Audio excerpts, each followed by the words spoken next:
Welcome to this explainer. We're diving right in today.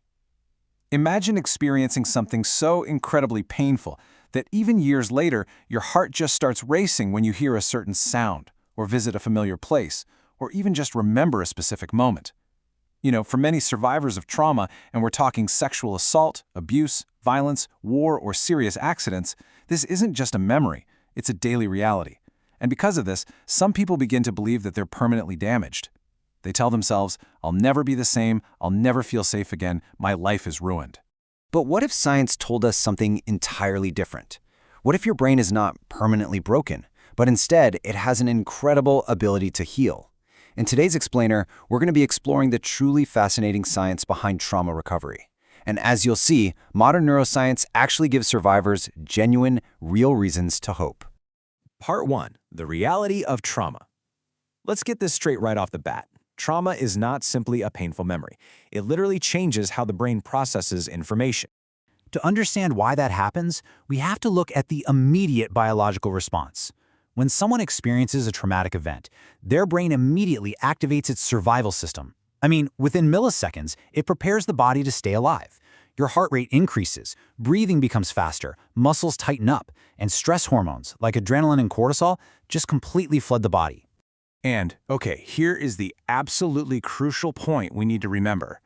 This response is completely automatic. It is not a choice. It is simply the brain doing exactly what evolution designed it to do to keep you safe. Part 2. 3 key brain areas. Let's look at the specific regions involved here. The first one is the amygdala. Think of this as your brain's built-in alarm system. Its whole job is to detect danger and prepare your body to respond. And what's really astonishing is just how fast and incredibly sensitive it can become. So after a trauma, the amygdala may become highly vigilant.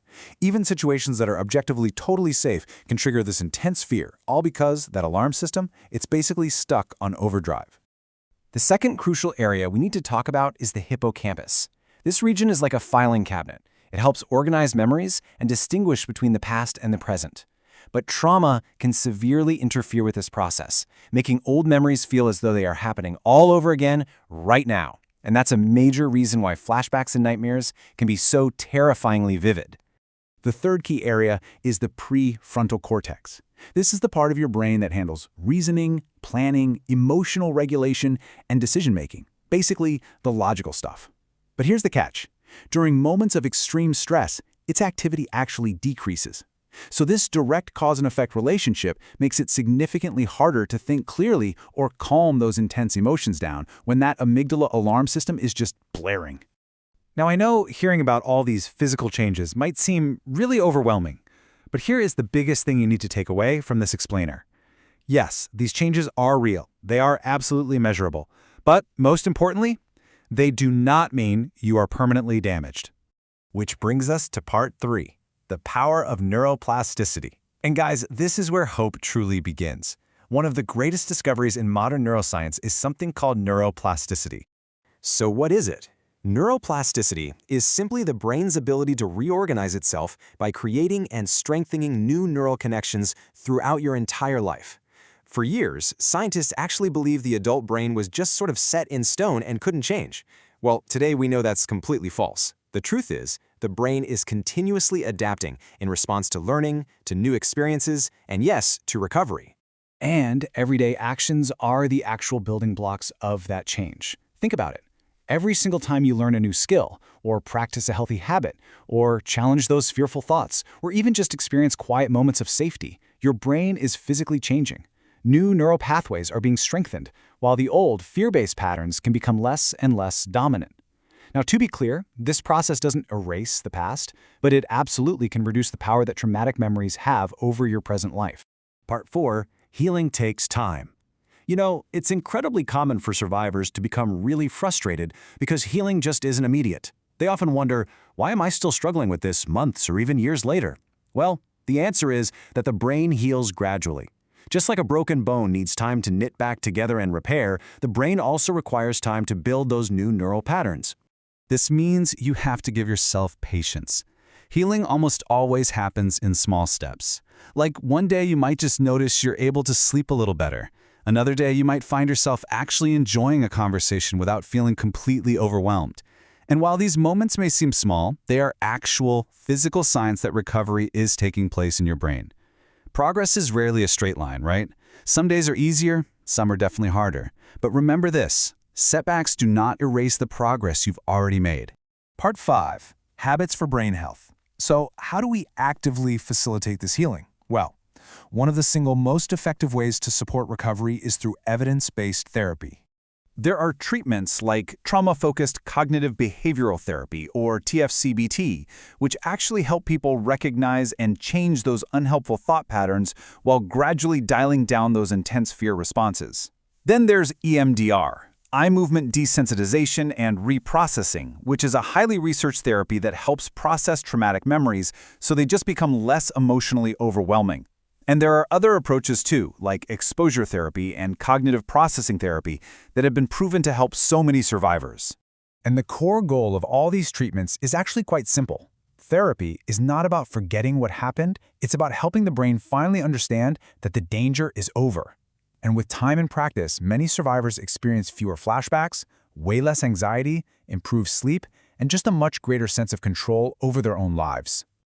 But hey, what about life outside the therapist's office? Because recovery definitely doesn't just happen in a clinical setting. Your daily habits heavily influence your brain's health. Regular physical activity, that can massively improve your mood and reduce stress. Getting quality sleep supports your memory and emotional regulation. Eating nutritious meals literally provides your brain with the energy it needs to do this hard work. Things like mindfulness, breathing exercises, and grounding techniques can help calm down that nervous system during moments of distress. And of course, building strong relationships with supportive friends, family members, or trusted communities can really promote healing. So why do all these habits matter so much? Because every single healthy choice you make sends your brain a very powerful, very real message. You are safe. You are cared for. You can recover. Part 6. Reclaiming your future. You know, one of the greatest lies trauma can tell you is this. This is who you are now. But trauma is not an identity, it's an experience. Yes, it can change how you feel. It can absolutely change how you think. But it does not define your value, your dignity, or your future. So many survivors go on to build incredibly meaningful careers, loving relationships, beautiful families, and lives totally filled with purpose. The trauma might always remain a part of their story, sure, but it no longer controls the ending. And if you're watching this explainer right now, and you're carrying the heavy weight of trauma, please hear me on this. Your reactions are not signs of weakness. They're actually signs that your brain worked really hard to protect you during a deeply overwhelming experience. Healing is not about pretending the trauma never happened. It's about learning that the danger is past and allowing your mind and your body to gradually rediscover what safety feels like. Seeking professional help isn't a sign of failure. It is a profound act of courage. Recovery is possible, and you absolutely do not have to face it alone. Obviously, if you're ever in immediate danger or thinking about harming yourself, please contact your local emergency services or a trusted crisis hotline right away. Reaching out for help can literally be a life-saving first step. So when we pull all this information together, it's clear that modern neuroscience has completely transformed our understanding of trauma. Researchers have proven that trauma can temporarily affect how the amygdala, the hippocampus, and the prefrontal cortex function. But crucially, they've also demonstrated that the brain remains capable of change throughout your entire life. Thanks to neuroplasticity, evidence-based therapy, supportive relationships, healthy routines, and just giving it time, many survivors experience deeply meaningful recovery. Healing doesn't mean forgetting. It means moving forward with greater freedom, resilience, and hope. Your past may shape part of your story, but it does not have to determine your future. Which leaves us with this final thought. If your brain has the remarkable ability to form new neural pathways, to learn new patterns, and to physically recover throughout life, could it be that your future is not defined by the worst thing that ever happened to you, but by the strength and hope you choose to build from this very moment forward?